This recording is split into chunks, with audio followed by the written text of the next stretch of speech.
Hi, this is just an announcement about the rest of the class. There's just a couple of little loose ends that I'd like to tie up and due dates that I'd like to talk about.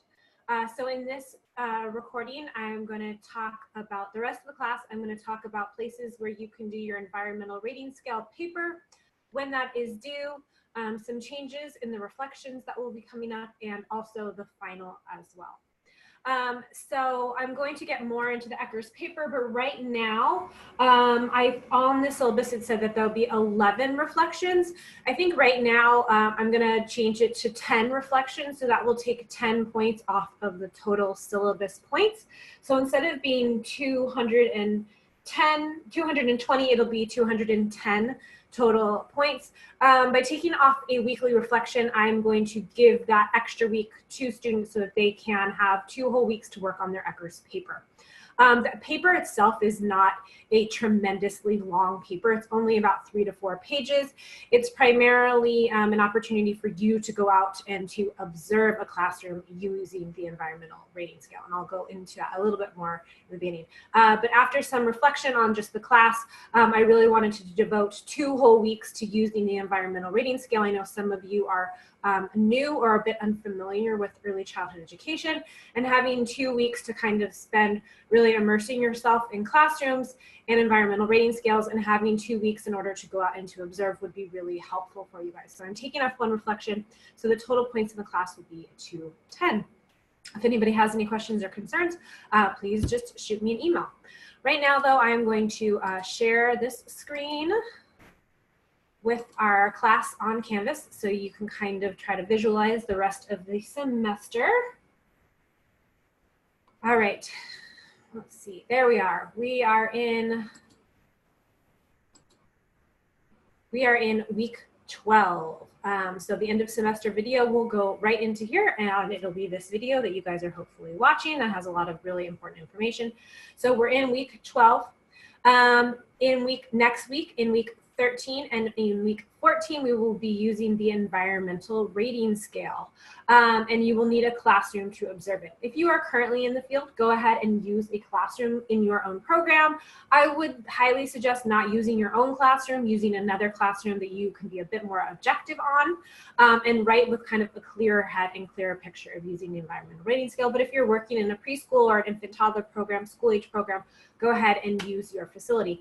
If you are not, we have the Menifee Valley campus has a teaching and learning lab. It opened in the fall when the Child Development Center closed down, but it is in the 700 building in room 10 on the Menifee campus. So if you do not have a classroom in order to do your environmental rating scale, then go to the Menifee Valley campus, building 700, room 10. What they have is it's a community learning lab. So you can use the computers in that lab to virtually observe the Mount San Jacinto campus's classrooms. So you'll be watching a live feed of what's going on at the Mount San Jacinto campus, and you'll be able to observe a toddler room and a preschool classroom as the children engage in their daily activities. Also, we have an education model classroom, so you can tour the space that's right within that same observation room. And you can get a chance to see what the classrooms actually look at. I'm going to stand up real fast.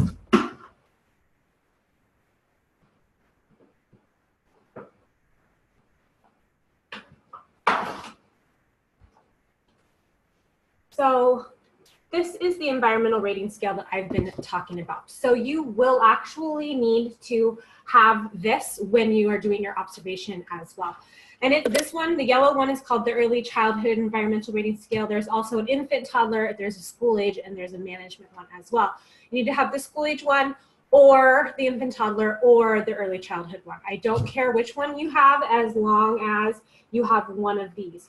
If you have it through your program, or you'd like to share the cost with a fellow student, or a friend of yours has it from a previous class, that's totally fine. You don't have to buy it if you have access to it.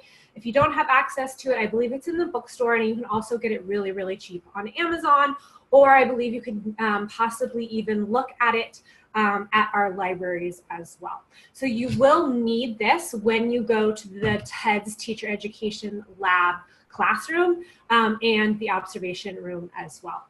in the environmental rating scale, which once again, we'll have 2 whole weeks to kind of talk about it. You're going to be taking this environmental rating scale and you're going to be observing what the children do, and you're also going to be looking at our model classroom as well to see kind of best practices when it comes to setting up and structuring classrooms.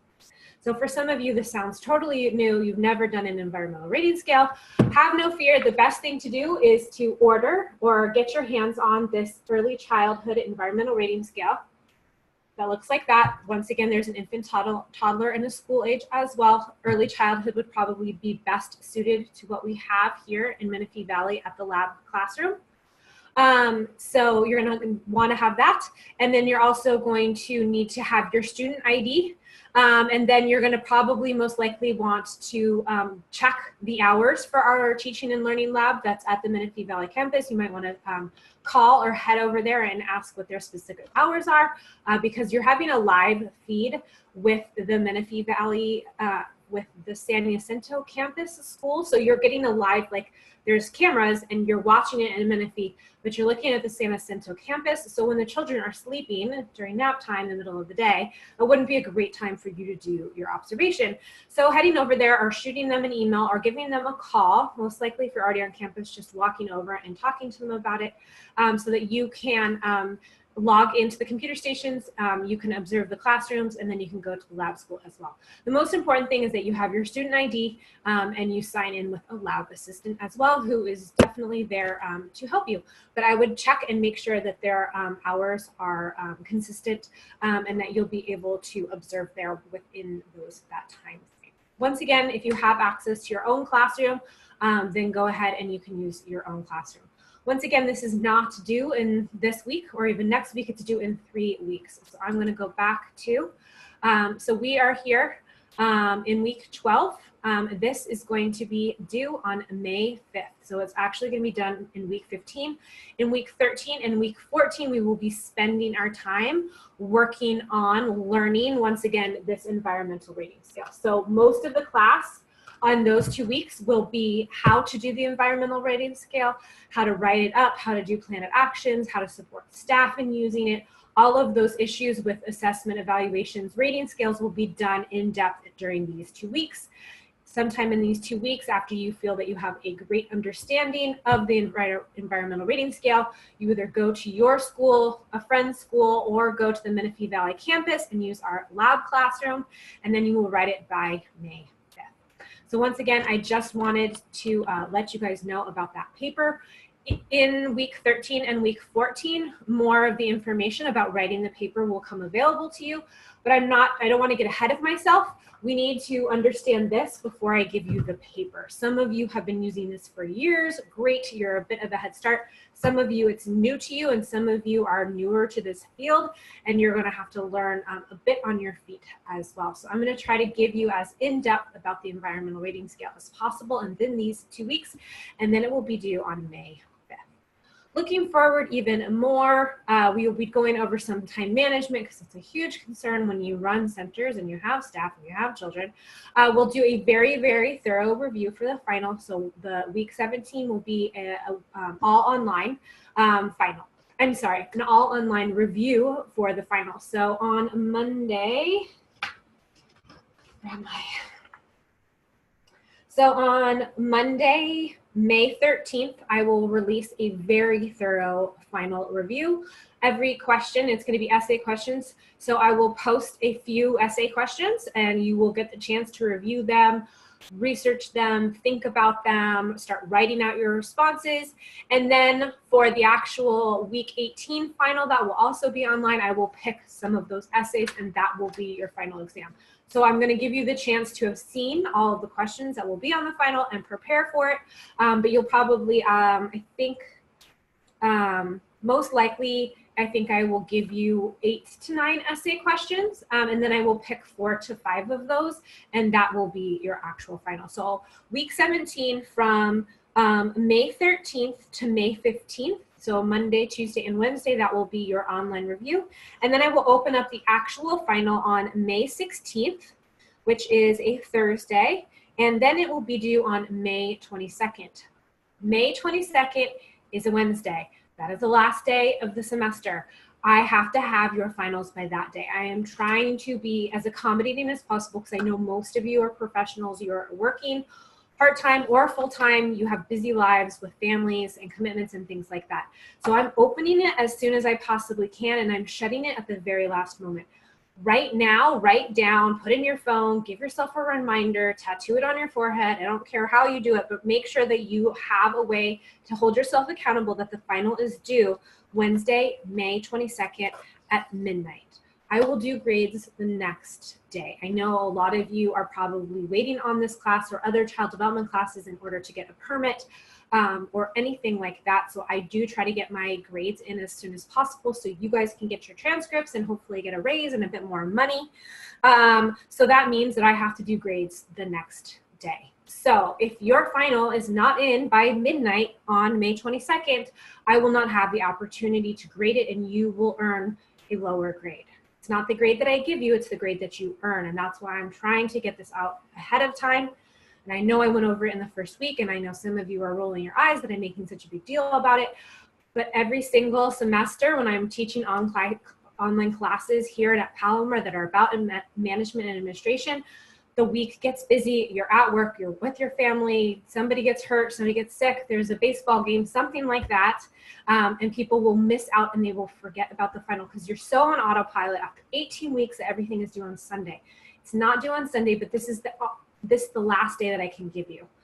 So please, please, please, please, please write down to yourself that you need to complete this essay final exam online by Wednesday, May 22nd.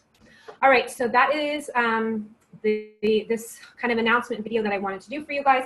Once again, I changed some of the reflections. I took one of the reflections off so that we could have more time to work on our assessments and evaluations. And then I also am going to go very much into depth on the environmental rating scale. Right now, go ahead and find, buy, borrow, get your hands on this environmental rating scale. Make some plans if you don't have a classroom to head over to Menifee and check out their lab classroom, find out their hours, get your student ID if you need to get that. Just start preparing ahead of time so when we do our week 13 and 14 intensive work on the environmental rating scale, you've done a bit of prep and ahead of time. Then it will be due on May 5th. Then we will have some time to work on wrapping up the class, ethics and time management. We'll hit a very in-depth review for the essay questions, and then you'll take the final, which is due by Wednesday, May 22nd. Any questions or concerns, please just shoot me an email. I'm always available. See you guys online.